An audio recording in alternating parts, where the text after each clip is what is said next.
Hello everyone, this is शगुन।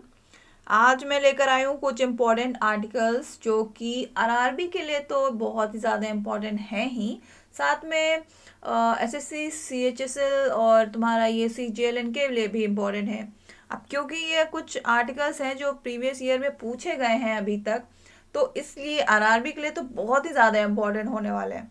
ठीक, लेकिन ये मत सोचना कि आरआरबी के लिए है तो हमें पढ़ना नहीं है, ये एसएससी के लिए भी बहुत ही ज़्यादा इम्पोर्टेंट है, तो वीडियो को एंड तक देखना। तो देखो, ये दो क्वेश्चन भी हम लेकर आए हैं क्योंकि ये 28 दिसंबर को जो एग्जाम हुआ था उसमें ये सवाल पूछे गए थे। तो मैंने सोचा जब आर्टिकल का जिक्र कर रहे हैं, आर्टिकल इम्पोर्टेंट पढ़ा रहे हैं, तो क्यों ना इन दो क्वेश्चंस को भी लेते चलें ताकि तुम्हें ये रहे कि हाँ ऐसे सवाल पूछे गए थे। 28 तारीख को जो पेपर हुआ आरआरबी एनटीपीसी का, उसमें ये दो सवाल पूछे गए कि बताओ कि आर्टिकल 21A इंडियन कॉन्स्टिट्यूशन में जो आर्टिकल 21A है वो क्या डिस्क्राइब करता है, किसका जिक्र करता है। तो उसका करेक्ट आंसर था राइट टू एजुकेशन। हाँ, संविधान बनाने वालों ने सोचा कि भाई बाकी सब तो ठीक है लेकिन शिक्षा का अधिकार हर एक इंसान को होना चाहिए। उसमें कोई जाति, अमीरी, गरीबी, छुआछूत कुछ नहीं। बाकी सारी चीजें तो बात की बात है, लेकिन शिक्षा तो जरूर मिलनी चाहिए सब। इसका भी हम जिक्र करने वाले थे। अब क्योंकि इसको पूछ लिया गया तो इसलिए हमने ले आया कि भाई तुम्हें थोड़ा बहुत यकीन हो जाए कि हाँ ऐसा सवाल आया था। दूसरा क्वेश्चन ये आया था कि बताओ आर्टिकल 368 किससे रिलेटेड है। आर्टिकल 368 किससे रिलेटेड है बताओ भैया। आर्टिकल 68 है कॉन्स्टिट्यूशनल अमेंडमेंट से रिलेटेड है। मतलब इस आर्टिकल के थ्रू पार्लियामेंट के पास ये पार होती है कि वो संविधान में बदलते वक्त के साथ बदलाव ला सकती है, अमेंड कर सकती है, चीजें बदल सकती है। ठीक है, अमेंडमेंट ला सकती है। तो ये दो सवाल थे जो पूछे गए थे। अब हम बात करते हैं अपने उन आर्टिकल्स की जो हमारे एग्जाम के लिए बहुत ही ज़्यादा इम्पॉर्टेंट है, क्योंकि ये पिछले जो एग्जाम्स हुए हैं आरआरबी के उनमें पूछे गए हैं।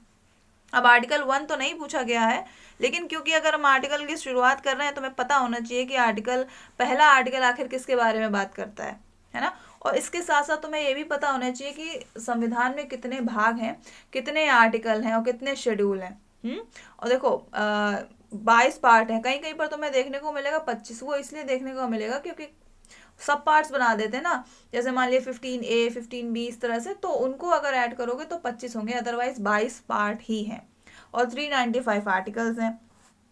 तो पहला आर्टिकल जानना बहुत ज़रूरी है कि पहला आर्टिकल किस चीज़ का जिक्र कर रहा है। आखिर हम आर्टिकल संविधान पढ़ना शुरू कर दिए, बीच बीच में कोई भी आर्टिकल उठा लिया है ना, पहला पता ही नहीं है, पहले में डब्बा गोल है। तो पहला आर्टिकल कहता है name and territory of the union, संघ का नाम और क्षेत्र। सिंपल सी एक लाइन लिखी है, लेकिन इस पहले आर्टिकल में 3 बातों का जिक्र किया गया है। वो 3 बातें क्या हैं? पहली बात यह है कि भारत राज्यों का संघ है। India is an union of states. क्या मतलब है इसका? राज्यों का संघ है, मतलब हमारे इंडिया में जितने भी राज्य हैं ये इस तरह से जुड़े हुए हैं कि ये कभी अलग नहीं हो सकते। मतलब कोई ये नहीं कह सकता कि भाई हम अलग देश की मांग करना चाहते हैं, हमें अलग कर दो।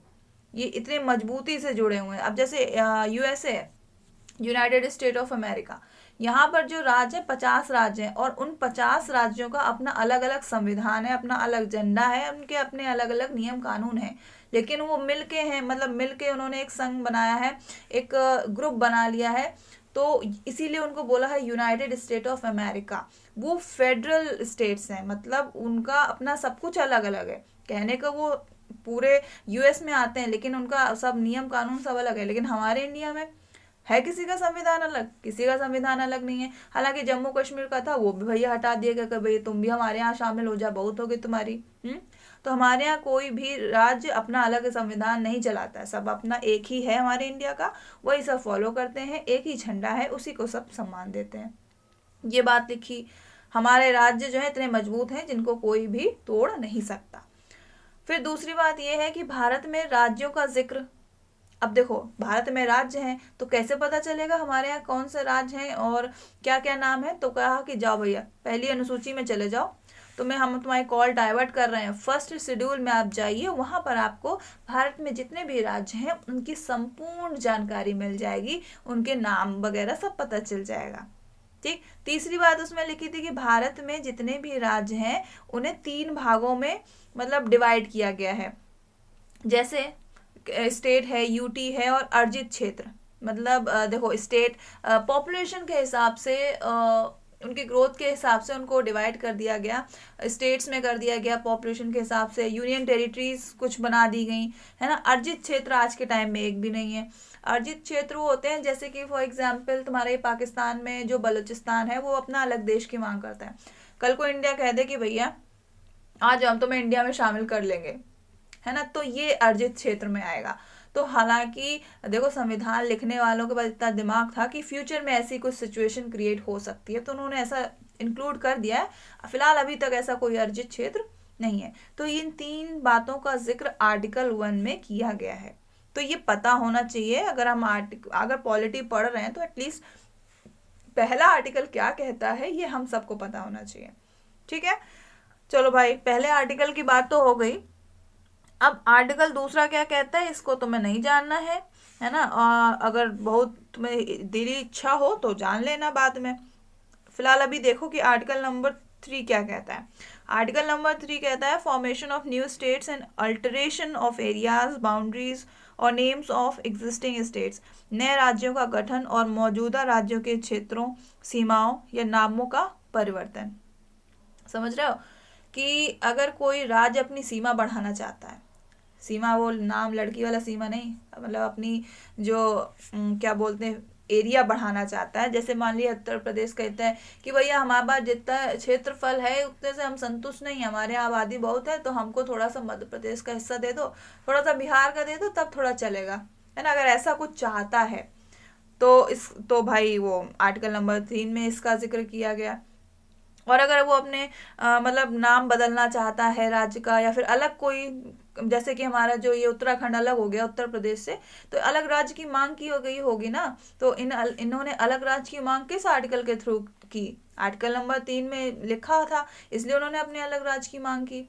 और इसके अलावा तुम्हारा ये झारखंड जो अलग हुआ बिहार से, हाँ, और झारखंड अलग हुआ बिहार से, और इसके अलावा एमपी से छत्तीसगढ़ अलग हुआ। ये सब एमपी से छत्तीसगढ़ अलग हुआ था 2000 में, 1 नवंबर 2000। उसी तरह से यूपी से उत्तराखंड अलग हुआ था वही 9 नवंबर के आसपास सन 2000 में, है ना। तो भाई ऐसे राज्य जब चाहते हैं कि हम अलग होना चाहते हैं, तो वो किस आर्टिकल के थ्रू ये बात सामने रखते हैं? तो वो आर्टिकल नंबर 3 का जिक्र करते हैं कि भैया हमारे संविधान में ये लिखा है और हमें ऐसा चाहिए। तो सरकार सोचती भाई देखना है क्या, और इसमें राज्यों की अनुमति नहीं ली जाती है, बस प्रेसिडेंट की पूर्ण अनुमति की जरूरत पड़ती है, बस उसके बाद अपना सरकार देख लेती है कैसे क्या करना है। बढ़ते हैं आगे। अगला आर्टिकल है आर्टिकल नंबर 13। आर्टिकल नंबर 13 क्या कहता है? आर्टिकल नंबर 13 कहता है मौलिक अधिकारों के साथ या अपमानजनक कानून, लॉज इनकंसिस्टेंट विद और in derogation of the fundamental rights. अब देखो ये एक लाइन में तुम्हें समझ नहीं आएगा ना कि मतलब क्या है ये आर्टिकल, क्या बवाल क्या है। देखो जब तक आर्टिकल को तुम रिलेट नहीं करोगे फैक्ट से, प्रैक्टिकल लाइफ से, तब तक ये नहीं समझ में आने वाले तुमको। फंडामेंटल राइट्स में आता है, देखो ये तुम्हारा जो आर्टिकल नंबर 13 है ये फंडामेंटल राइट्स में आता है, यानी कि हमारे मौलिक अधिकार जिसे हमसे कोई व्यक्ति नहीं छीन सकता और ना ही सरकार हमसे छीन सकती है। मेरी बात को ध्यान से सुनना, हम देख जरूर नहीं रहे हैं लेकिन आवाज़ जरूर सुनना, क्योंकि बहुत इंपॉर्टेंट बोलने जा रहे हैं। हमारे मौलिक अधिकार जिसे ना ही हमसे कोई व्यक्ति छीन सकता है और ना ही सरकार, लेकिन इतने खुश मत हो, जब भी इमरजेंसी का टाइम आता है, मतलब जब भी होता है किसी सिचुएशन, ऐसी आपातकालीन सिचुएशन आ जाती है, उस वक्त हमारे मूल अधिकार कुछ समय के लिए, या बोल सकते हो मौलिक अधिकार कुछ समय के लिए सस्पेंड कर दिए जाते हैं। समझ रहे हो?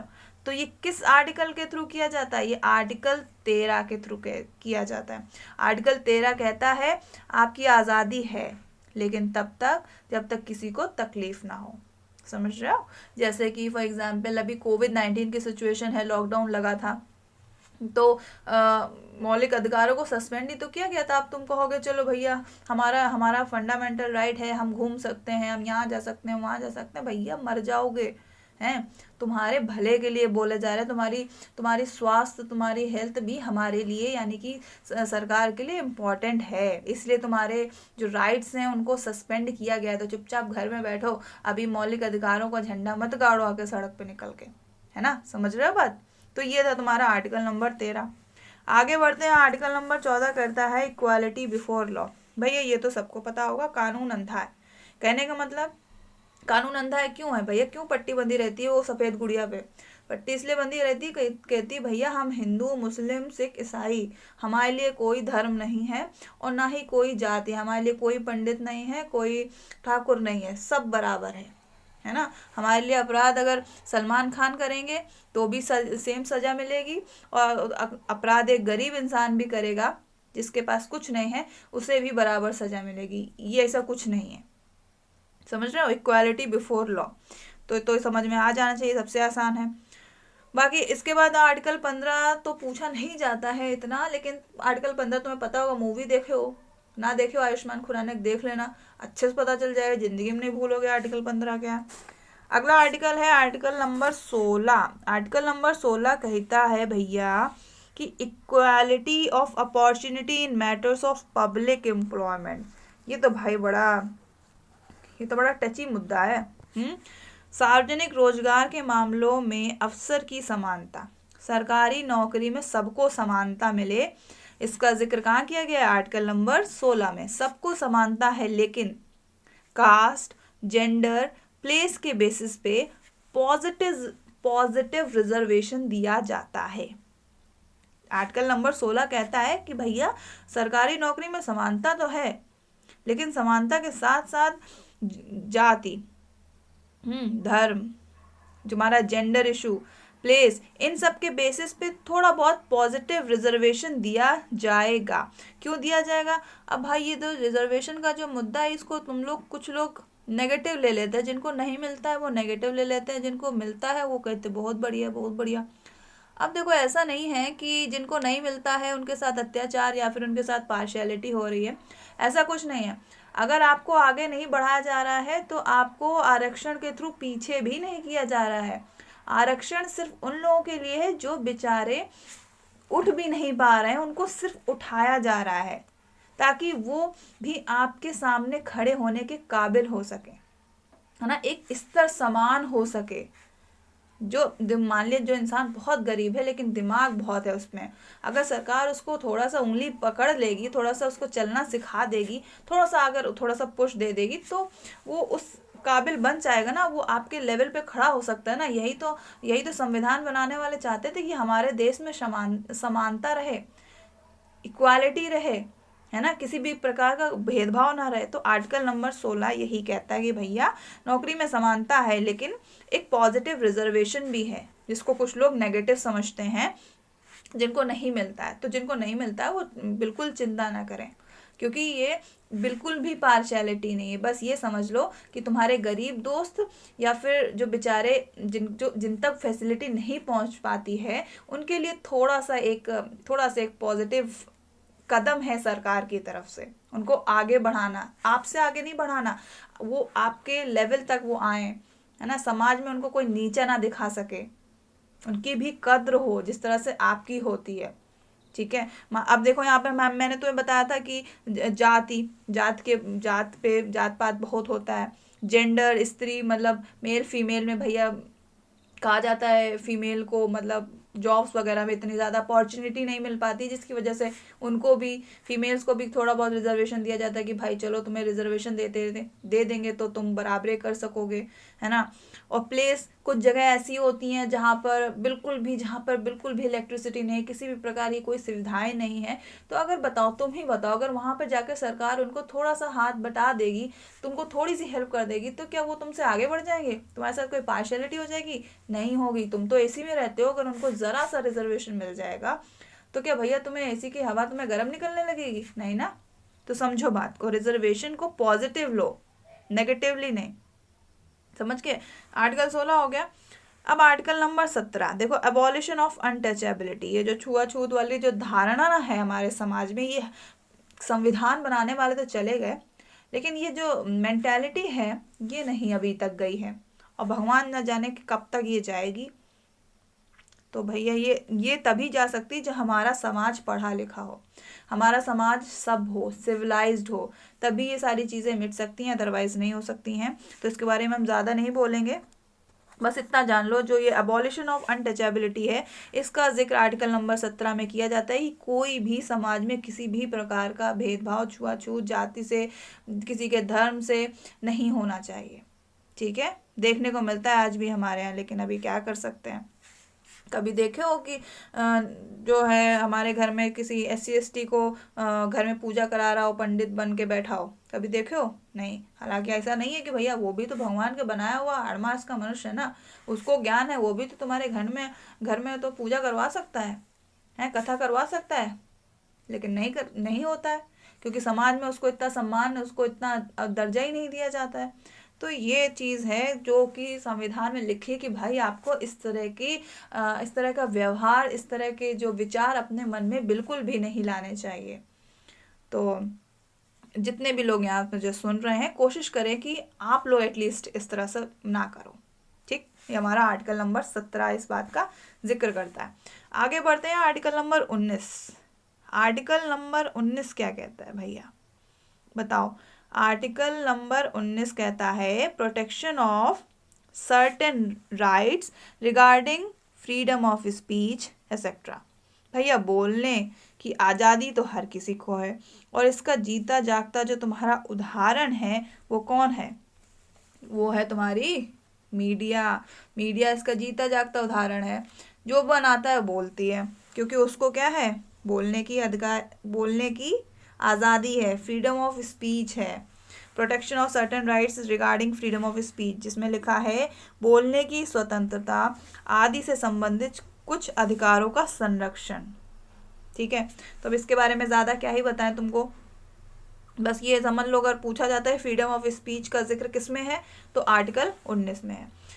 अगला है आर्टिकल नंबर 21। देखो अभी तुमको हमने स्टार्टिंग में पहले ही क्वेश्चन कराया था, आर्टिकल नंबर 21 एक इससे रिलेटेड है, लेकिन इससे पहले देख लो आर्टिकल नंबर 21 क्या कहता है। आर्टिकल नंबर 21 कहता है protection of life and personal liberty, जीवन की सुरक्षा और व्यक्तिगत स्वतंत्रता।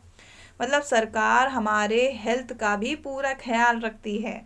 फॉर एग्जाम्पल हमारी ये जो कोविड-19 की सिचुएशन है, यहाँ पर देख लो हमारे कितने मजदूर ऐसे थे जो अपने घर ना पहुँच पाने के कारण, जिनको रोजगार ना मिलने के कारण खाने की समस्या हो गई थी, तो सरकार ने उनको भोजन दिया। उनसे कहा भैया हमारे लिए तुम्हारी ज़िंदगी बहुत ही ज़्यादा महत्वपूर्ण है, और ये हम नहीं कह रहे हैं, ये आर्टिकल 21 कह रहा है, इसलिए हमारा तो कर्तव्य बनता है कि हम तुम्हारी हेल्थ का ध्यान रखें और तुमको खाना प्रदान करें। ऐसे ही थोड़ा ना मोदी जी खाना खिला दिए थे सड़क चलते मजदूरों को, ऐसे थोड़ा ना लगा देते हैं हर जगह तंबू क्या भैया खाओ। आर्टिकल 21 कहता है protection of life and personal liberty, तुम्हें हर कहीं जाने का अधिकार है। ये नहीं कि आप यूपी के हैं तो बिहार नहीं जा सकते, बिहार के हैं तो उत्तराखंड नहीं जा सकते। भैया पूरा भारत अपना ही है, जहाँ मन आए वहाँ घूमो। अब ये नहीं है कि तुम वहाँ बॉर्डर पे चले जाओ कि हमारे पास तो अधिकार है, हमारे पास तो घूमने की स्वतंत्रता है, हम घूम रहे हैं। ऐसा नहीं है, जाओगे तो ठुक जाओगे। तो इतनी भी स्वतंत्रता नहीं है, थोड़ा दिमाग से काम लेना पड़ता है। तो याद रखना आर्टिकल नंबर 21 ये कहता है protection of life and personal liberty, जीवन की सुरक्षा और व्यक्तिगत स्वतंत्रता। और आर्टिकल नंबर 21 में एक बात और बता दें, मतलब कि सरकार कहती है कि भैया तुम लोग जो सुसाइड वगैरह कर लेते ना डिप्रेशन में आके, सरकार इसका बिल्कुल तुम्हें परमिशन नहीं देगी, ये क्राइम है, आप सुसाइड नहीं कर सकते। भाई सरकार को तुम्हारी ज़िंदगी बहुत प्यारी है। तुम सुसाइड करने की कोशिश करोगे तो अगर तुम बच गए तो तुमको जेल ही पहुंचा देगी। ये मत सोचो कि तुम्हें सिंपैथी गेन करने को मिलेगा तुम सुसाइड करने जा रहे हो, ऐसा कुछ नहीं है। उसके लिए तुम्हारी ज़िंदगी इंपॉर्टेंट है। क्यों इंपॉर्टेंट है? क्योंकि आर्टिकल 21 कहता है कि हमारी जो सरकार है उसके तुम्हारे जीवन की, तुम्हारे लाइफ की प्रोटेक्शन करनी है, इसलिए तुम सुसाइड का सोच भी नहीं सकते हो। गलती से बच गए तो भैया तुमको जेल तो जाना ही पड़ेगा, सजा तो मिलवे ही करेगी।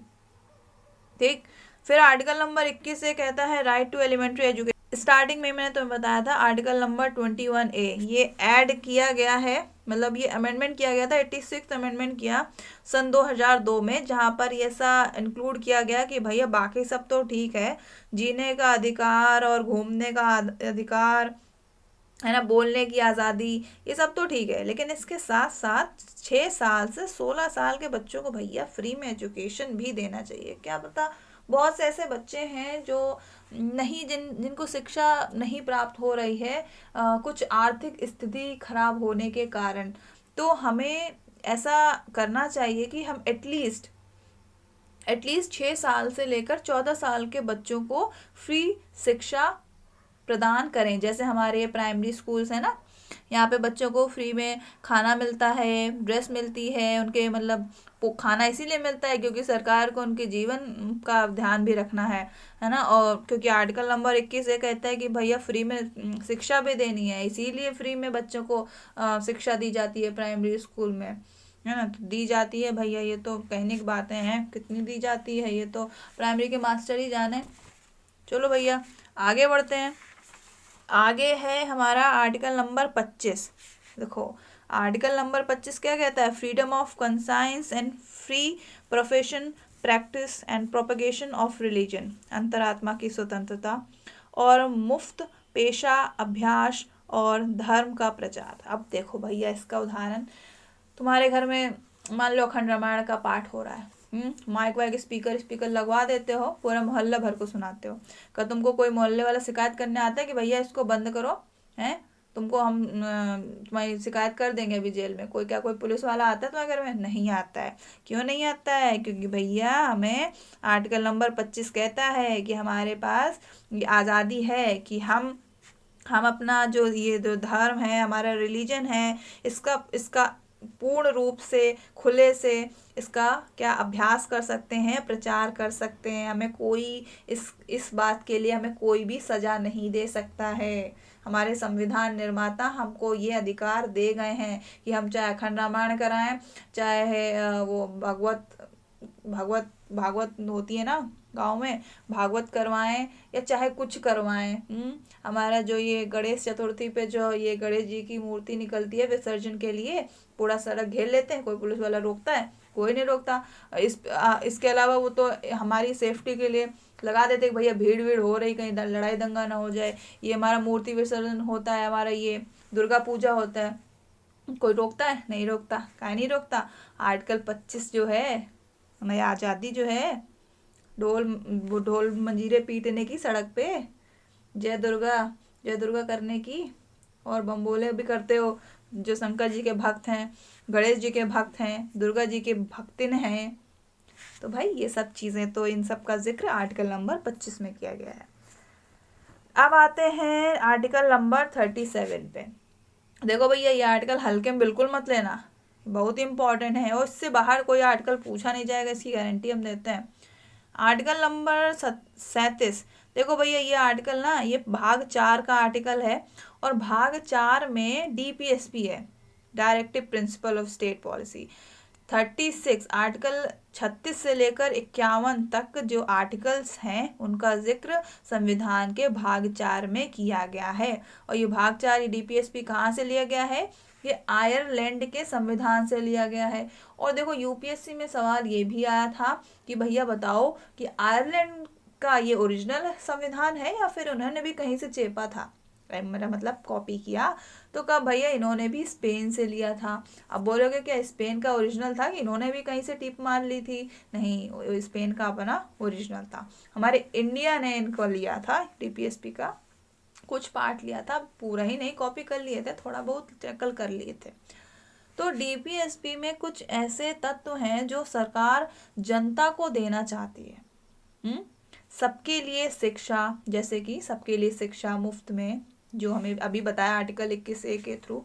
विकलांगों को सुविधाएं हैं, बुढ़ापे में जो पेंशन मिलती है वो, है ना। तो ये सारी चीज़ों का जिक्र, इसके अलावा बहुत सी चीज़ें हैं जिसका जिक्र पार्ट 4 में DPSP में किया गया है। सुप्रीम कोर्ट इसमें कोई हस्तक्षेप नहीं करता है, ये याद रखना।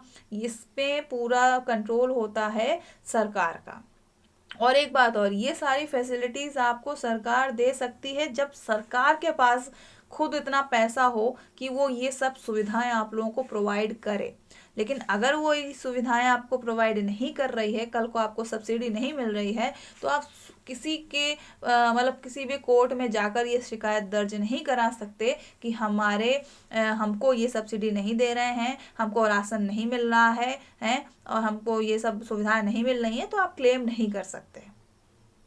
ठीक है, सरकार कहेगी भैया शांत रहो, ये डीपीएसपी पे हमारा हुक्म चलता है, इस पे सुप्रीम कोर्ट का हुक्म नहीं चलता जो तुम जल्दी शिकायत करने।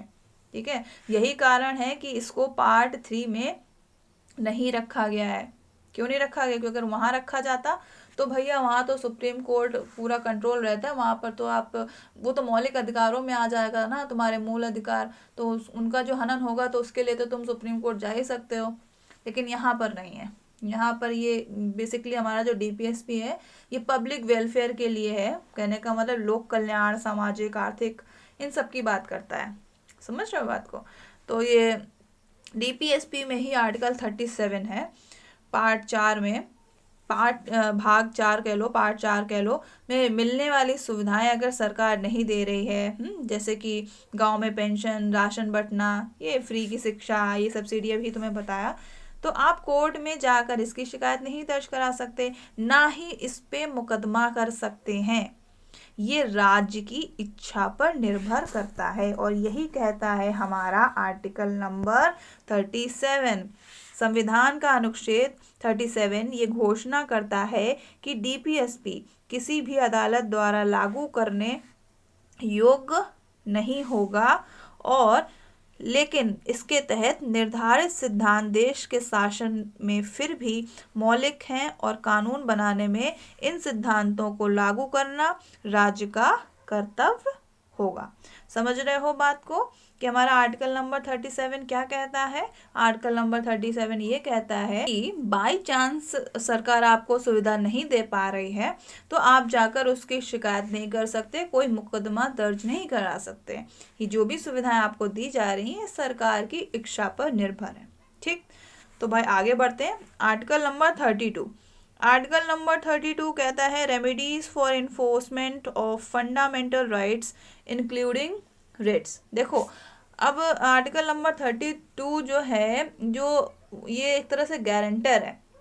कहने का मतलब जो फंडामेंटल राइट्स है ना, अभी मैंने तुमको बताया था कि फंडामेंटल राइट्स की गारंटी कौन लेता है, किसका कंट्रोल होता है? सुप्रीम कोर्ट का कंट्रोल होता है ना। तो गारंटर कौन है? सुप्रीम कोर्ट है।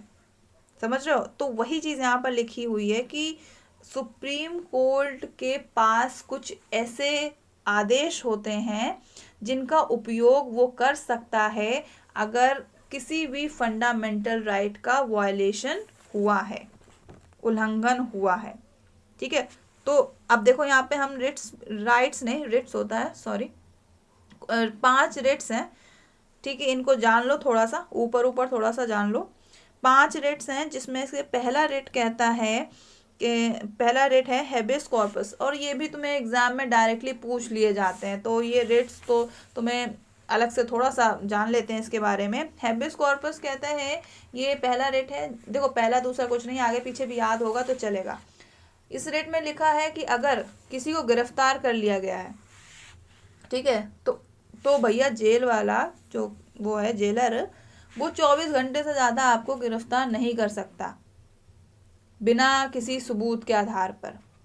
मतलब अगर जब तक सुप्रीम कोर्ट आपको सबूतों के आधार पर आपको दोषी नहीं ठहराती, तब तक वो आपको 24 घंटे से ज़्यादा गिरफ्तार नहीं कर सकता। और अगर 24 घंटे से ज़्यादा गिरफ्तार किया, मतलब जेल में बंद करवाया, तो कोर्ट का आदेश है, कोर्ट जो है अपना हेबियस कॉर्पस जो ये इनका रिट है वो जारी कर देता है।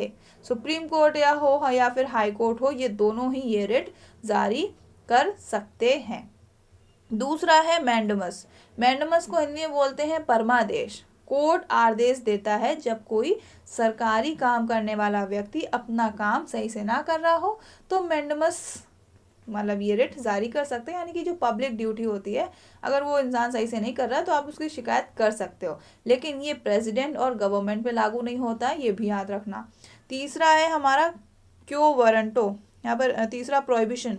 तो प्रोहिबिशन का मतलब ये होता है प्रतिषेध, मतलब ये व्यक्ति पे जारी नहीं होता है, कोर्ट पे लगाया जाता है। ये मतलब जैसे कि लोअर कोर्ट है, डिस्ट्रिक्ट कोर्ट है, अगर वो कोई ऐसा काम कर रही है जो सही नहीं है, तो हमारा हाई कोर्ट है, सुप्रीम कोर्ट है, मतलब ये जो कोर्ट है उन पे स्टे लगा सकती कि भैया रुक जाओ, ठहर जाओ, इतना ज़्यादा जल्दी डिसीजन मत लो, है ना, आप सही नहीं जा रहे हैं, आप ओवर कॉन्फिडेंट हो रहे हैं। तो लोअर कोर्ट के काम को रोकने के लिए हाई कोर्ट ये प्रोहिबिशन लगा सकती है। स्टे ऑर्डर होता है ना, स्टे ऑर्डर पास होता है ना, तो यही होता है। ठीक। और फोर्थ वन है सर्टरी।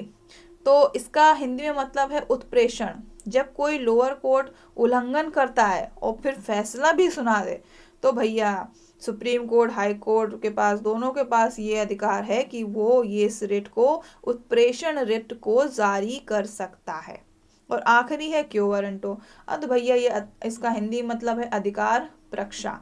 अधिकार प्रक्षा इसका हिंदी मतलब है, इसका मतलब ये कि भैया अगर फर्जीवाड़ा करके तुम नौकरी पा लिए हो, अगर पकड़े गए, फर्जी में घूस वूस दे के नौकरी पा लिए और अगर पकड़े गए, तो भैया सुप्रीम कोर्ट ये को वारंटो रिट जारी कर देगा और फिर तुम्हें चक्की पीसनी पड़ेगी जेल में। ठीक है। और इसके अलावा जिसका जो काम है वो नहीं कर रहा है, उसके अलावा कोई और काम कर रहा है, तो अगर उसकी शिकायत कर दी तो भी को वारंटो मतलब रिट जारी कर देगा सुप्रीम कोर्ट। जैसे कि मान लिया कि तुम्हारा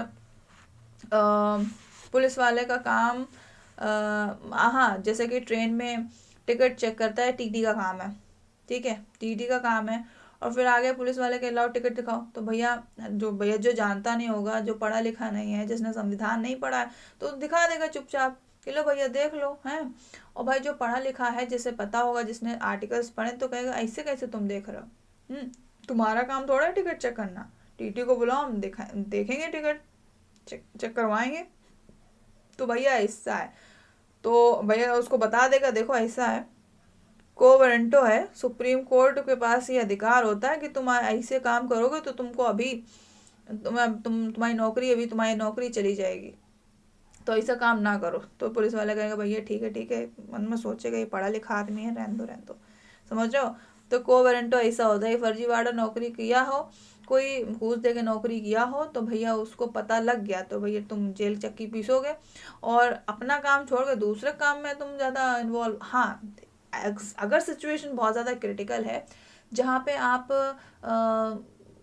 किसी और का काम कर रहे हो, तो बाद में ये चीज़ क्लियर कर लो कि भाई हाँ ऐसी सिचुएशन थी इसलिए हम ऐसा कर रहे थे, वो अलग की बात है। लेकिन ऐसे आप जानबूझ के किसी दूसरे के काम में अपना हुक्म नहीं जता सकते, समझ रहे हो।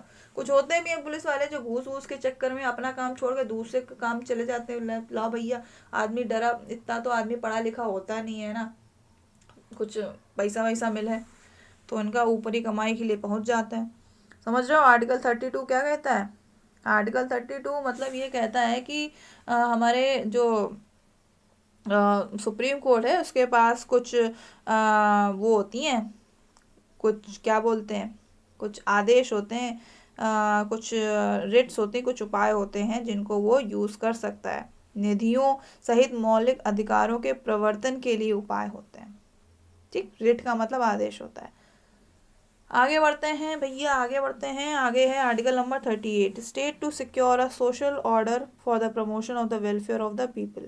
लोगों के कल्याण को बढ़ावा देने के लिए, सामाजिक व्यवस्था को सुरक्षित करने के लिए राज्य। अब यहाँ पर राज्य किसी राज्य की स्टेट की बात नहीं की जा रही है, यहाँ पर राज्य का मतलब है कोई भी ऑर्गेनाइजेशन। अब देखो, अब क्योंकि तुम्हारा ये आरबी रेलवे का एग्जाम है, तो हम भैया यही उदाहरण उठा ले रहे हैं। रेलवे भी एक बड़ा ऑर्गेनाइजेशन है, और ये ऑर्गेनाइजेशन आपको अगर सुविधा प्रदान कर रहा है ना, आपको सुविधा जैसे कि तुम्हें बुजुर्गों के जो टिकट है उसमें कंसेशन मिलता है। इसके अलावा जो टिकट है हमारी वो लो प्राइस में होती हैं। अभी इसीलिए देखो, अभी सरकारी है तो कम टिकट में तुम एक राज्य से दूसरे राज्य तक इजीली पहुंच जाते हो। प्राइवेट हो जाएगा तो टिकट भी महंगी हो जाएंगी, कहे कि भैया सुविधाएं भी मिलेंगी, तो हर आदमी नहीं वो चीज़ कर पाएगा ना, एक्सेप्ट नहीं कर सकता, हर इंसान सक्षम नहीं है इतना ज़्यादा टिकट दे के। अब देखो, जितना भी हमारा मजदूर वर्ग है वो एक राज्य से दूसरे राज्य नौकरी करने जाता, ट्रेनिंग तो जाएगा, ट्रेन से ही जाता है। कभी देखो बस में 500 रुपया दे के जा रहा है, एक एक राज्य तो छोड़ो, एक शहर से दूसरे शहर नहीं देखो ना, तो हमारा मजदूर वक्त बेचारा परेशान हो जाएगा। तो एक तरह से जो ये रेलवे डिपार्टमेंट है हमारा, ये लोगों के कल्याण को बढ़ावा ही दे रहा है। लोगों के कल्याण को बढ़ावा देने के लिए, एक सामाजिक व्यवस्था को सुरक्षित करने के लिए, जिसका जिक्र हमारा किसमें किया गया है, आर्टिकल नंबर किसमें, आर्टिकल नंबर 38 में। और समझ गए, लोक कल्याण की बात हो रही है। और भी बहुत सारे ऑर्गेनाइजेशन हैं, एजुकेशन से रिलेटेड हो या फिर किसी भी इंडस्ट्री से रिलेटेड हो, जो भी मतलब समाज के सुधार के लिए या फिर उनके कल्याण के लिए काम करता है, तो इन सब का जिक्र आर्टिकल नंबर 38 में किया गया है। नेक्स्ट है article number 40, organisation of village panchayat. अब देखो, ग्राम पंचायतों का संगठन, इसकी भी अपनी अलग ही मिस्ट्री है। जब संविधान बन रहा था तो ये ग्राम पंचायत को लाया जाए या ना लाया जाए, इसके लिए दो महान पुरुषों के बीच में बहस चल रही थी। गांधी जी हमारे थे, बापू जी, और अंबेडकर साहब, इन दोनों के बीच में बहस चल रही थी कि भाई गांधी जी कह रहे थे नहीं, पंचायत हमें लानी है, पंचायती सिस्टम चाहिए। अंबेडकर जी कह रहे थे नहीं, हमें नहीं चाहिए। क्यों नहीं चाहिए? इनका कहना था कि अगर सरकार मान लिया 50 रुपया दे रही है, भिजवा रही है पंचायत को, तो पंचायत वाले इतने घूसखोर हैं, इतने खाऊ हैं कि ये देंगे ही नहीं जनता को, गांव तक पहुंचाएंगे नहीं, लोगों तो सुविधाएं देंगे नहीं। तो गांधी जी ने कहा भैया ऐसा है, अगर 50 रुपया मिल रहा है तो 20 रुपया खा लेंगे, कम से कम 10 रुपया तो देंगे ही ना। अब भाई तुम कह रहे हो लाओ ही ना, बिल्कुल, ये कौन सी बात होती है। तो इनका आपस में चल रहा था। तो तीसरा आदमी आया, डॉक्टर राजेंद्र प्रसाद आए। राजेंद्र प्रसाद हमारे पहले राष्ट्रपति।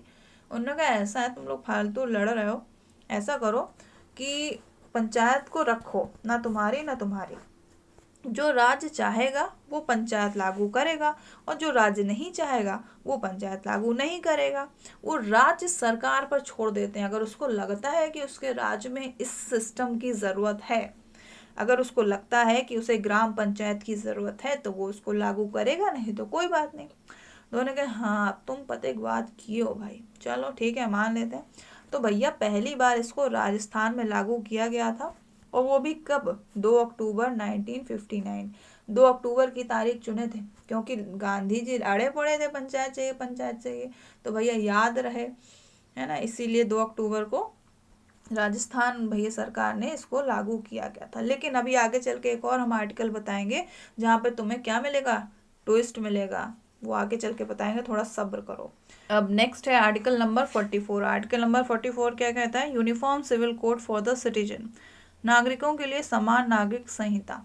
अब देखो ये कुछ इस प्रकार है, जैसे कि समाज में कुछ लोग संवैधानिक सुविधाओं का बहुत फायदा उठाते हैं। मतलब एक बात सुन लो पहले, कुछ लोग धर्म का सहारा लेके फायदा उठाते हैं। तो सरकार या फिर संविधान बनाने वाले ने सोचा कि ऐसा ना हो कि कुछ को संवैधानिक सुविधाएं ज़्यादा मिल जाएं और कुछ अपने धर्म का सहारा लेके चीज़ों का शोषण करें, गलत कार्य करें। तो इसीलिए दोनों को बैलेंस करने के लिए ये यूनिफॉर्म सिविल कोड लाया गया सिटीजन्स के लिए। कहा गया भैया कि ऐसा ना हो कि जो संविधान में से मिल रही सुविधाएं हैं, जैसे कि हमारा जो SC ST वर्ग है, ऐसा ना हो कि इन सुविधाओं के कारण वो आगे चल के किसी चीज़ का शोषण करें, या फिर जो हमारा उच्च वर्ग है जो धर्म के नाम पे शोषण कर रहा है, वो ऐसा ना करे। ठीक है, सबके लिए यूनिफॉर्म हो चीज़ें, ना ही संवैधानिक सुविधाओं से ज़्यादा कुछ हो पाए, और ना ही तुम्हारे धर्म से तुम ज़्यादा कुछ बवाल मचा पाओ। इस वजह से यूनिफॉर्म सिविल कोड लाया गया, नागरिकों के लिए समान नागरिक संहिता। इसका जिक्र किसमें किया, आर्टिकल नंबर 44 में। ठीक, अब देखो डिटेल में आर्टिकल्स पढ़ने हैं तो उसके लिए तुम्हें क्लास करनी पड़ेगी अलग से। अभी तो सिर्फ तुम्हें इम्पोर्टेंट है ये आर्टिकल, जल्दी जल्दी से पढ़ना है क्योंकि एग्ज़ाम बहुत ही करीब है। आर्टिकल नंबर 45 ये कहता है तुम्हारा, provision for early childhood care and education to children below the age of 6 year. अब देखो सरकार कहती है कि अब मैंने तुम्हें हेल्थ की बात की थी ना, तो आर्टिकल 45 कहता है कि 0 से 6 यानी कि जो पैदा होते हैं, पैदा होने से 6 साल तक के उम्र के बच्चों का हमें सेहत का ख्याल रखना है, उनकी हेल्थ का ध्यान रखना है। फिर 6 से 14 साल के बच्चों की एजुकेशन, अब भैया बड़े हो गए, उनको शिक्षा भी तो चाहिए, वरना अनपढ़ गंवार रह जाएंगे, कुछ जानवे नहीं करेंगे। हाँ, तो 6 से 16 साल के बच्चों को भैया एजुकेशन का ध्यान रखना है। यही कारण है कि प्राइमरी स्कूलों में बच्चों को मुफ्त में शिक्षा दी जाती है और उनको पोषण युक्त आहार दिया जाता है। अब इसके साथ साथ तुम 46 भी निपटा लो इसके संग में ही। ये तो सब ठीक है, हेल्थ एजुकेशन तो ठीक ही है, लेकिन जो SC/ST वाले हैं उनके लिए विशेष प्रावधान भी दिए गए हैं। Promotion of educational and economic interest of schedule caste, schedule tribes and other weaker section. समझिए बात, अनुसूचित जातियों, अनुसूचित जनजातियों और अन्य कमजोर वर्गों के शैक्षिक और आर्थिक हितों को बढ़ावा देना किस आर्टिकल के अंडर आता है? Article number 46। अब एक और तुम साथ में सुनते चलो, 46 आ गए है तो 47 भी सुन लो। जो ये न्यूट्रिशनल डाइट जो देती है सरकार ना लोगों को, बच्चों को, वो भी संविधान में लिखा है 47। अब भैया हेल्थ का ध्यान रखना है ना सरकार को, तो न्यूट्रिशनल डाइट तो देनी पड़ेगी। संग में जो नशीली दवाएं हैं इनका सेवन में प्रतिबंध लगाया है, जैसे शराब सबको लत लग जाती है, खासकर अब क्या ही बोले, तो इस पे आर्टिकल नंबर 47 के अकॉर्डिंग आप इस पे प्रतिबंध लगा सकते हैं। ऐसा नहीं है कि आप रोक नहीं लगा सकते, आप रोक लगा सकते हैं। वो बात एक अलग की है कि आपको इन सब चीज़ों से बहुत फ़ायदा होता है, तो आप घुमा फिरा के बातें करते हैं, स्ट्रेट फॉरवर्ड नहीं बोलते हैं। आगे बढ़ते हैं आर्टिकल नंबर 51। आर्टिकल नंबर 51 कहता है promotion of international peace and security, शांति स्थापित करने के लिए अपनी इंडियन आर्मी को भेजना। देखो, आर्टिकल नंबर 51 के तहत जो हमारा इंडिया है वो UNO का सदस्य बना था। पूछा जाएगा कि हमारा भारत यूनाइटेड नेशन ऑर्गेनाइजेशन का सदस्य किस आर्टिकल के थ्रू बना था? तो आर्टिकल नंबर 51। अब भैया आर्टिकल नंबर 51 के तहत सदस्य तो बन गया, लेकिन क्यों? शांति स्थापित करने के लिए। हमारा इंडिया नहीं चाहता कि कहीं भी किसी भी प्रकार का कोई विवाद चल रहा है तो वो चलता रहे। हाँ, हम चाहेंगे कि वहाँ पे शांति स्थापित हो, चाहे वो राष्ट्रीय स्तर पर हो या फिर अंतर्राष्ट्रीय स्तर पर हो। तो article 51 international peace and security की बात करता है कि जहाँ कहीं भी किसी भी प्रकार की कोई भी प्रॉब्लम हो, हम अपनी इंडियन आर्मी को वहाँ भेजेंगे और शांति को स्थापित करेंगे। समझ रहे हो? आगे बढ़ते हैं आर्टिकल नंबर 51A। 51A ये हमारे फंडामेंटल ड्यूटीज यानी कि मौलिक कर्तव्य, हमारे प्रोटेक्शन या फिर कह सकते हो कि production and preservation of environment, हमारा ये भी अधिकार है। भाई सब सारे अधिकार सरकार के थोड़े हैं कि सरकार को जिम्मा लेना तुम्हारा एक भारत के नागरिक होने का तुम्हारे भी कुछ कर्तव्य बनते हैं कि नहीं बनते हैं? कि बस अधिकार सरकार दी गई सुविधाओं का अधिकार है, तुम मौलिक अधिकार पे ही झंडा गाड़ते हो, तुम्हारे भी कर्तव्य है ना। तो भारत के नागरिक या फिर देश के नागरिक या फिर किसी भी देश के नागरिक हो, लेकिन तुम्हारा ये अधिकार बनता है कि आप अपने प्रकृति को नुकसान ना पहुंचाएं, आप अपने एनवायरनमेंट को प्रोटेक्ट करें, प्रिजर्व करें। जैसे कि हमारे फॉरेस्ट है, जंगल ना काटें, जिससे ग्लोबल वार्मिंग ना बढ़े, रिवर्स को गंदा ना करें, बर्ड्स को नुकसान ना पहुंचाएं जिनको शिकार करने का बहुत शौक होता है, एनिमल्स जिनको वो खाने का शौक होता है, चिकन विकन खाने का शौक होता है, तो भैया एनिमल्स को भी नुकसान ना पहुंचाओ। वो बात एक अलग की है कि आपको कहीं इमरजेंसी है, कुछ खाने को नहीं मिल रहा है तो खा सकते हो, लेकिन ऐसे नहीं चटकारे मार के खाने चाहिए। तो आर्टिकल नंबर 51 ये कहता है कि भैया हमारे भी कुछ मौलिक कर्तव्य हैं जिसका हमें पालन करना चाहिए। Protection and preservation of environment, जिसमें कि हमारे फॉरेस्ट हैं, रिवर है, बर्ड्स हैं, एनिमल्स हैं, सारी चीज़ें आती हैं एनवायरनमेंट से रिलेटेड। नेक्स्ट है आर्टिकल नंबर 76। ये बात करता है attorney general of India. Attorney general को हिंदी में कहते हैं महान्यायवादी। मतलब कि जैसे सरकार को कानूनी सहायता की ज़रूरत जब पड़ती है तो किसको बुलाया जाता है? तब बुलाया जाता है अटॉर्नी जनरल को। और आज के टाइम पे present attorney general of India कौन है? तो वो हैं हमारे के वेणुगोपाल। अब भैया जब जैसे देखो, बहुत अच्छा इसका उदाहरण दे, जो हमारे पूरे देश में इसका विरोध चल रहा था, किसका? CAA और NRC का। तो सरकार को भी तो चाहिए भैया वकील। तुम्हारे ऊपर कोई मुकदमा दर्ज कर देता है या फिर तुम्हारे खिलाफ कोई आवाज उठाता है तो तुम अपना वकील ले आते हो ना। सरकार को भी तो अपना वकील चाहिए, कानूनी सलाहकार चाहिए। तो उसके काम कौन करता है? अटॉर्नी जनरल करता है। तो जब CAA और NRC का विरोध किया जा रहा था तो भैया अटॉर्नी जनरल को बुलाया गया कि भैया आओ, और अपना दिमाग का इस्तेमाल करो और सुलझाओ ये सब मसला। जज की जितनी, और देखो यहाँ पे जो अटॉर्नी जनरल है, इसका जो योग्यता है, इनकी जो एलिजिबिलिटी है, सुप्रीम कोर्ट के जज की जितनी योग्यता होती है उतनी इनकी होती है। और ये मत समझो कि अटॉर्नी जनरल बहुत ज़्यादा इंटेलिजेंट है, इनको भी सलाह की ज़रूरत पड़ती है। इनको सलाह देते हैं सॉलिसिटर जनरल, या हाई कोर्ट के जज के बराबर इनकी औकात होती है। और उसके बाद सॉलिसिटर जनरल भी इतने कोई इंटेलिजेंट नहीं होते हैं, इनको भी सलाह देते हैं एडिशनल सॉलिसिटर जनरल। तो फिलहाल तुम्हें इतना याद रखो भाई। देखो, ये सारी चीज़ें तो बेसिक चीज़ें हैं। ये attorney general, controller, auditor general, ये सी चीज़ तो पता होना चाहिए भैया। देश में सरकार का वकील कौन है, कौन उनका मुनीवी करता है, कौन उनकी आर्थिक स्थिति देखता है, और ये किस आर्टिकल के अंडर आता है। तो ये याद रखना। आर्टिकल नंबर 73 बात करता है अटॉर्नी जनरल ऑफ इंडिया की। नेक्स्ट है आर्टिकल नंबर 110। इसमें जिक्र किया गया है definition of money bill. Money bill यानी कि धन विधेयक। देखो, बिल तो कई प्रकार के होते हैं, यहाँ पर मनी बिल इम्पोर्टेंट है क्योंकि ये एग्जाम में पूछा गया है। मनी बिल की 3 खासियत हम तुम्हें बता दे रहे हैं कि जब ये लोकसभा में जाता है, जब भी सरकार मतलब इसको पास कराना चाहती है, तो जब वहाँ पे जाता है, लोकसभा के मेंबर्स इसको देख के कैसे पहचानते हैं कि मनी बिल है? तो देखते कहीं टैक्स का जिक्र किया जा रहा है। अगर कहीं पे लिखा है कि हाँ इसमें इसका टैक्स कम करना है, इसका बढ़ाना है, तो समझ जाते हैं भैया ये मनी बिल है, चलो देखो कैसे क्या सुलझाना है। दूसरी बात देखते हैं, सरकार ने कोई कर्जा वर्जा तो नहीं लिया या फिर लेना तो नहीं है जो बिल पास करवाने आए हैं। तो देखते हैं कि हाँ ऐसा कर्जा की बात लिखी हुई है, तो ये भी हमारा मनी बिल ही है। तीसरी बात है, अगर कंटिजेंसी फंड या फिर कंसोलिडेटेड फंड का जिक्र अगर कहीं भी पूरे बिल में दिया है तो समझ जाते हैं कि ये मनी बिल है।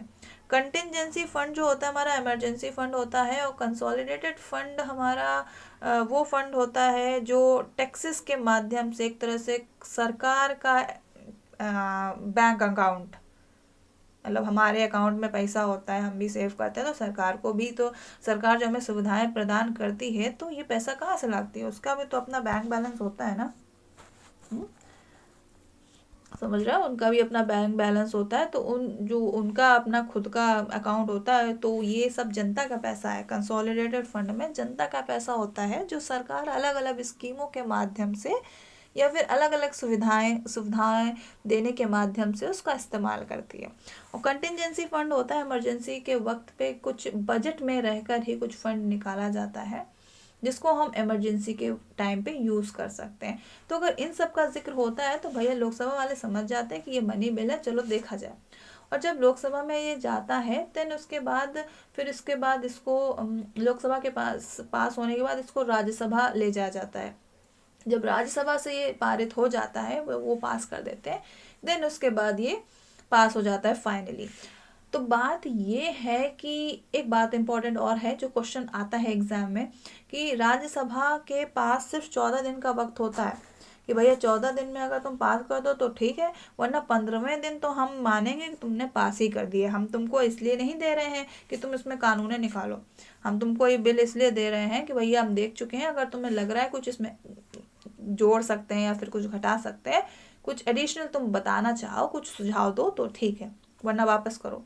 तो ये एक ऐसा बिल है जिसमें राज्यसभा ऐसा कोई खास अपना हस्तक्षेप नहीं करती है। 14 दिन तक वो अपने पास रखे तो रखे, उससे पहले दे दे तो अच्छी बात है, नहीं तो 15वें दिन उसको पास माना ही जाता है। तो ये इतनी बातें हमने तुम्हें मनी बिल से रिलेटेड बता दी हैं। फिलहाल इतना जानना तुम्हारे लिए अभी ज़रूरी नहीं है, जान लिए तो अच्छी बात है। इतना याद रखना कि मनी बिल का जिक्र आर्टिकल नंबर 110 में किया गया है, यानी कि धन विधेयक। आगे बढ़ते हैं, आगे जिक्र किया गया है आर्टिकल नंबर 148 का। देखो बहुत ही ईमानदारी और पेशेंस के साथ सुनना, क्योंकि ये आर्टिकल वाकई में बहुत ही ज़्यादा इम्पोर्टेंट है।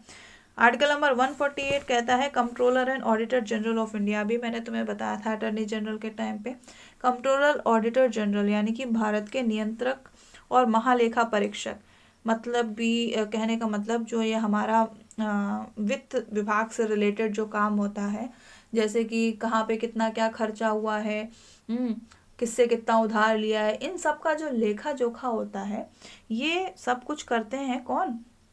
Controller auditor general.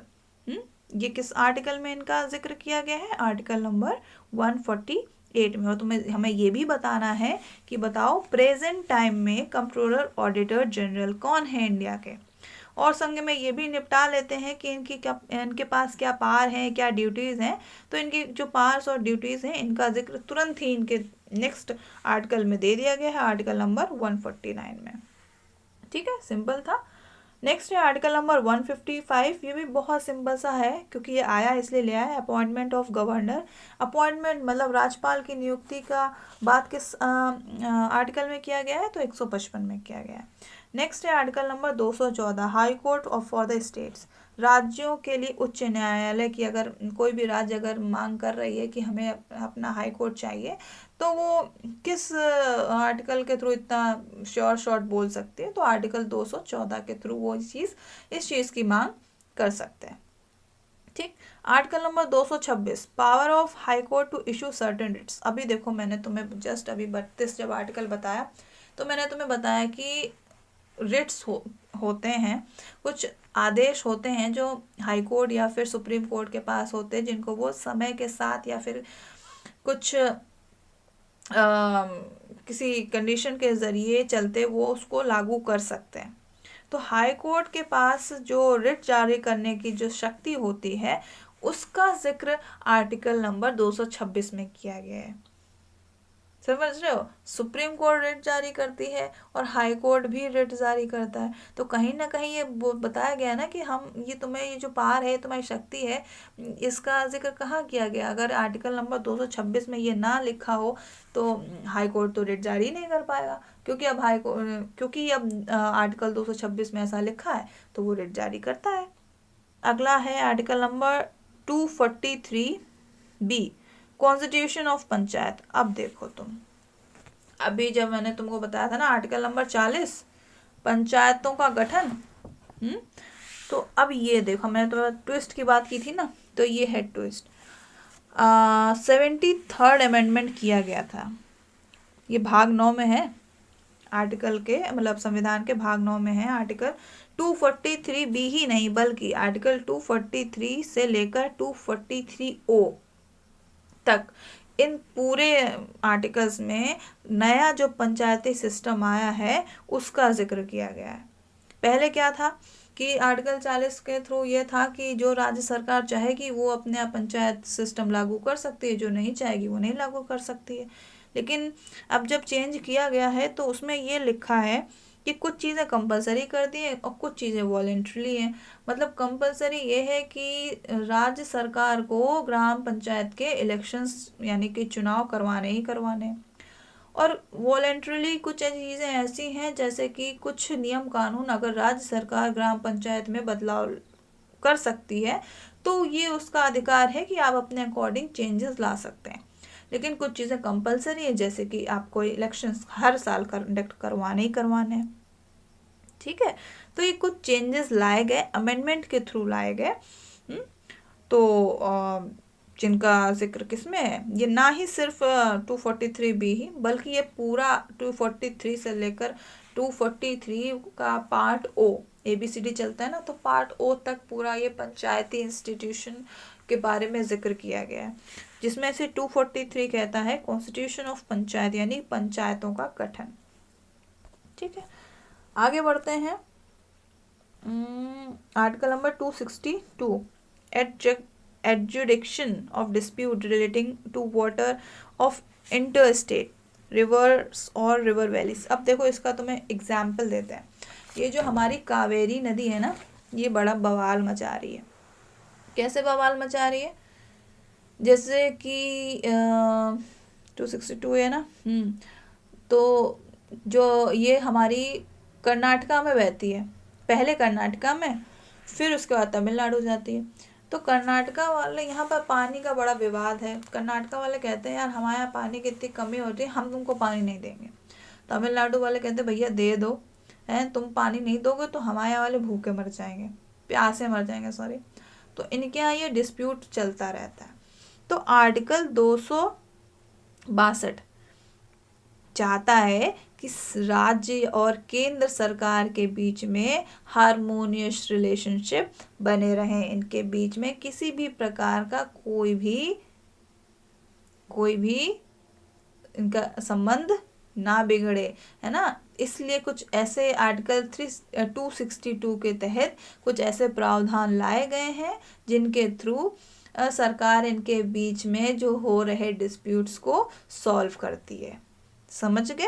राज्य सरकार के बीच में ये शांति बनी रहे। अब आपस में ये राज्य ही लड़ते रहेंगे तो फिर भैया बेइज्जती नहीं होगी। लोग बाहरी देश हमारे कहेंगे कि पड़ोसी देश कहेंगे ये तो अपने ही आपस में लड़ते रहते हैं, तो वो फ़ायदा उठाएंगे ना। तो भाई ऐसा ना हो, इसलिए आर्टिकल नंबर 262 लाया गया जिसमें कुछ ऐसे प्रावधान रखे गए। ठीक, अगला है आर्टिकल नंबर 280, फाइनेंस कमीशन का है, पूरा वित्त आयोग का जिक्र आर्टिकल नंबर 280 में किया गया है। हम इसको ज़्यादा नहीं बताएंगे क्योंकि ये खुद में एक बहुत बड़ा टॉपिक है। फिर है आर्टिकल नंबर 330, ये भैया कहता है reservation of seats for schedule caste, मतलब SC/ST के लिए हाउस ऑफ द पीपल में जो सीट्स होती हैं वो कितनी रिजर्व होनी चाहिए या फिर होनी चाहिए या नहीं होनी चाहिए, सबका जो लेखा जोखा है वो आर्टिकल नंबर 330 में दिया गया है। जनसभा में अनुसूचित जातियों और अनुसूचित जनजातियों के लिए सीटों का आरक्षण। ठीक है, सिंपल है, इसमें ऐसा कुछ नहीं है। नेक्स्ट है article number 352, proclamation of emergency. भैया देखो, नेशनल इमरजेंसी, आपातकाल की घोषणा, राष्ट्रीय आपातकाल अगर डिक्लेयर करना है, इमरजेंसी डिक्लेयर करना है, तो आप देख लीजिए आर्टिकल 352 आपको ये अधिकार देता है कि आप ये इमरजेंसी डिक्लेयर कर सकते हैं। और ये इमरजेंसी डिक्लेयर कौन करता है? राष्ट्रपति डिक्लेयर करता है। अब अकेले नहीं डिक्लेयर कर देगा, उसको सुझाव लेना पड़ता है। तो भारत में पहली बार ये नेशनल इमरजेंसी कब लगी थी? 1962 में, जब भी वैसे तो जैसे कि कोई भी युद्ध की घोषणा हो जाए या ऐसा कोई दिखे कि हाँ ऐसा कुछ होने वाला है जिससे हमारे यहाँ के लोगों को नुकसान पहुँचे, इसलिए इमरजेंसी को डिक्लेयर किया जाता है। 1962 में चाइना और इंडिया के वॉर के वक्त लगी थी। फिर 1971 में बांग्लादेश के टाइम पे, उसके बाद 1975 में जब इंदिरा गांधी इलेक्शन जीत गई थी कुछ घोटाला करके, तब उन्होंने खुद अपने बचाव में इमरजेंसी डिक्लेयर की थी 1975 में। और इमरजेंसी भी कई टाइप की होती है। नेशनल 3 टाइप की होती है, नेशनल इमरजेंसी, स्टेट इमरजेंसी और फाइनेंस इमरजेंसी। अभी तुम देखोगे आगे चल के उसका भी जिक्र है। आर्टिकल 356 क्या कहता है? Provisions in case of failure of constitutional machinery in states, president rule. अभी मैं स्टेट इमरजेंसी की बात की थी, तो ये स्टेट इमरजेंसी ही कहता है आर्टिकल नंबर 356, मतलब यानी कि राष्ट्रपति शासन लग जाता है। देखो इसका एग्जाम्पल के थ्रू समझाते हैं। जैसे कि किसी भी राज्य में CM का इलेक्शन हो रहा है, उसके इलेक्शन के लिए 50% से ज़्यादा वोट्स चाहिए, या 50% चाहिए, तो 50% चाहिए और वहाँ पे पार्टियां हैं 3। एक पार्टी है, जो यूपी में ही देख लो, मान लिया कि जो हमारी अखिलेश यादव की पार्टी है 40% वोट मिले, मायावती की पार्टी है 45% वोट मिले, मान लिया। और मान लिया कि भाई वो हमारी प्रियंका गांधी भी लड़ रही है यूपी से, तो उनको 15% वोट मिले। समझ रहे हो? Congress for example, just for example, क्योंकि ये चेहरे और ये नाम तुम्हें याद रहते हैं इसलिए। तो अब ये बताओ कि मेजॉरिटी तो किसी को नहीं मिली ना, तो अब भाई पार्टी किसकी बनेगी? तो या तो गठबंधन की सरकार बनती है ना, तो जो तीसरी पार्टी है वो कांग्रेस, वो या तो सपा से मिल जाए या तो बसपा से मिल जाए, तो गठबंधन की सरकार मिल जाए और अपना पार्टी बना लो, जीत जाओ। तो अगर ऐसा गठबंधन हो जाता है तब तो ठीक है, और अगर नहीं होता है तो भाई वहाँ पे अगर आप मतलब राइट डिसीजन पे नहीं पहुंच पा रहे हो तो भाई वहाँ पे राष्ट्रपति शासन लग जाता है। अगर सीएम के चुनाव में किसी भी पार्टी के पास बहुमत नहीं है तो वहाँ लगता है क्या, राष्ट्रपति शासन लगाया जाता है। और किस आर्टिकल के थ्रू, आर्टिकल नंबर 356 के थ्रू।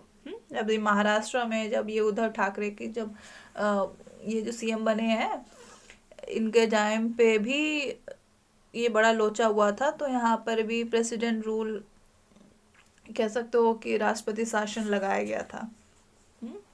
नेक्स्ट है हमारा आर्टिकल नंबर 360। आर्टिकल नंबर 360 कहता है provisions as to financial emergency. अब देखो, मैं तुम्हें बताया 3 टाइप की इमरजेंसी होती है, नेशनल इमरजेंसी, स्टेट इमरजेंसी और फाइनेंशियल इमरजेंसी। तो फाइनेंशियल इमरजेंसी भी लगाई जाती है अगर मतलब कि जब देश में पैसे की कमी हो जाए तो इसमें प्रेसिडेंट उसे लागू कर देता है, मंत्रिमंडल की सलाह पर लागू करता है। इससे ही नहीं कि भैया फाइनेंशियल इमरजेंसी डिक्लेयर कर दो, मंत्रिमंडल की सलाह पर उसको डिक्लेयर करता है। राज्यसभा और लोकसभा का अप्रूवल चाहिए होता है, जिसके लिए 60 दिन का टाइम होता है, तब जाके फाइनेंशियल इमरजेंसी लगाई जाती है। और ये किस आर्टिकल में इसका जिक्र है, आर्टिकल नंबर 360। और ये याद रखना कि अभी तक एक को बार फाइनेंशियल इमरजेंसी नहीं डिक्लेयर की गई है।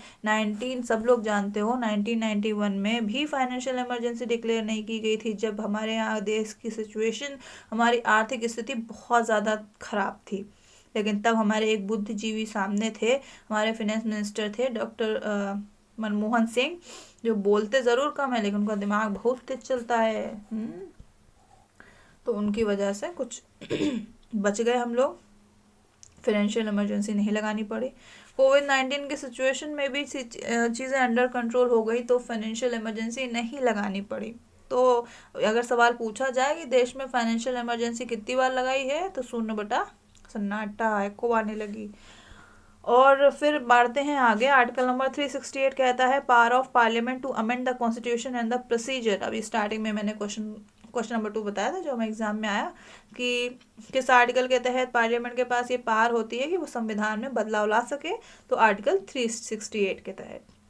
नेक्स्ट है, ये आर्टिकल तो भैया बहुत लोकप्रिय है, ये तो सबको पता होगा, आर्टिकल नंबर 370 जो हटा दिया गया है, एक तरह से कंप्लीटली नहीं हटाया गया, नल एंड वॉइड डिक्लेयर किया गया है। इसके साथ साथ आर्टिकल नंबर 35A भी खत्म हो गया है। देखो, ये आर्टिकल कहता था, इस आर्टिकल के थ्रू जम्मू कश्मीर को कुछ स्पेशल प्रावधान दिए गए हैं, कुछ स्पेशल प्रोविजंस दिए गए थे कि आप अपना अलग कॉन्स्टिट्यूशन बना सकते हैं, इनका अपना अलग झंडा रहता था, है ना। लेकिन अब क्योंकि बात बहुत ज़्यादा बिगड़ गई थी, इसलिए मोदी जी बोले बहुत हो गया तुम्हारा ड्रामा, अब तुम कोई राजवाज नहीं रहोगे, तुम्हारा संविधान नहीं रहेगा, अब तुम हमारे कंट्रोल में आओ इनको, इसलिए अब तुम राज भी नहीं रहोगे, तुम छोड़ो, तुमको जो है अब तुम सेंट्रल गवर्नमेंट के कंट्रोल में रहोगे, बहुत तुम मुड़ लिए, इसलिए 370 ख़त्म कर दिए।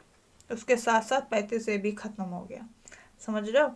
तो ये तो भैया बहुत ही हॉट टॉपिक है, इसको अलग से पढ़ो तो ज़्यादा अच्छा है। फिलहाल अगर हो सकता है, देखो पूछा गया था इसलिए हम ले आए हैं। Temporary provisions with respect to state of Jammu Kashmir, Jammu Kashmir राज्य के संबंध में अस्थायी प्रावधान जो भी हैं वो सब आर्टिकल 370 में थे। तो भाई ये हमारे कुछ आर्टिकल्स थे जो कि तुम्हारे आरआरबी, ना सिर्फ आरआरबी, देखो आरआरबी की गारंटी इसलिए ले रहे हैं क्योंकि ये प्रीवियस ईयर में पूछे गए हैं, इसलिए हम लेकर आए हैं, इसलिए हम कह रहे हैं इम्पॉर्टेंट है। इसका मतलब ये नहीं है कि एसएससी वगैरह में नहीं, वहाँ भी आते हैं, ठीक। तो उम्मीद करते हैं आपको समझ में आया होगा, और वीडियो को अंत तक देखने के लिए और हमारे साथ टिके रहने के लिए शुक्रिया, बहुत बहुत धन्यवाद। फिर मिलते हैं, फिर से लेकर आएंगे कुछ बेहतरीन इम्पॉर्टेंट सवाल जो कि तुम्हारे आने वाले एग्जाम्स के लिए इम्पॉर्टेंट होंगे। और अगर वीडियो पसंद आई हो और इम्पोर्टेंट लगी हो तो लाइक कर देना, और अगर इसी तरह से और इंटरेस्टिंग वीडियोस चाहिए तो चैनल को सब्सक्राइब भी कर देना। Okay, till then be happy, be safe, सुरक्षित रहो कोरोना से, अभी ख़त्म नहीं हुआ है, और पढ़ाई करते रहो। Bye bye.